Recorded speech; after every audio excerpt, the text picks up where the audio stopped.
Hi friends, welcome to my first vlogs. నా పేరు గౌతమ్. ఇదైతే నా vlogging channel. So first video అయితే ఈ రోజు నుంచి పెడుతున్నా. ఈ రోజు నుంచి వీడియో స్టార్ట్ చేయడం కారణం ఏంటంటే మా ఇంటికాడ కొన్ని ఫెస్టివల్స్ అవుతున్నాయి, అవి చూపిద్దామని చెప్పి స్టార్ట్ చేస్తున్నా. సో ఇంకా లేట్ అయిపోతుంది, స్టార్ట్ అవుతా ఇంకా. సో ఫస్ట్ ఇప్పుడు ఎక్కడికంటే ఈ రోజు సుబ్రహ్మణ్య స్వామి షష్ఠి. సో టెంపుల్కి వెళ్ళి దర్శనం చేసుకుందాం.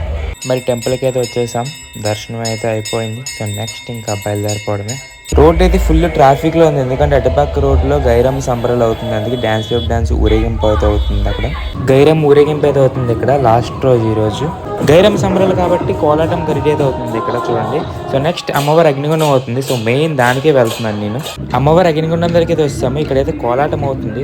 ముందునైతే సోలాలు వేస్తున్నారు, చూడడానికి వెళ్దాం. ఇక్కడ అయితే సోలాలు వేస్తున్నారు. సోలాల తర్వాత అయితే ఊరేగింపు ఉంటుంది. ఇక్కడ చిన్నపిల్లల నుంచి ముసలతన వరకు అయితే సోలాలు వేస్తున్నారు. తాత మీరు నిజంగా సూపర్ తాత. చూడండి ఆఖరికి ఆడపిల్లలు కూడా సోలాలు అయితే వేస్తున్నారు. ఈ సోలం 13 అడుగుల సోలం అంట. ఇదే సోలం ఇంకొక భవానీ కూడా వేస్తున్నారు. వీడియో అయితే ఎక్కడితో అయిపోలేదు, పార్ట్ 2 ఉంది. పార్ట్ 2లో అగ్నిగుండం అంతా చూపిస్తాను.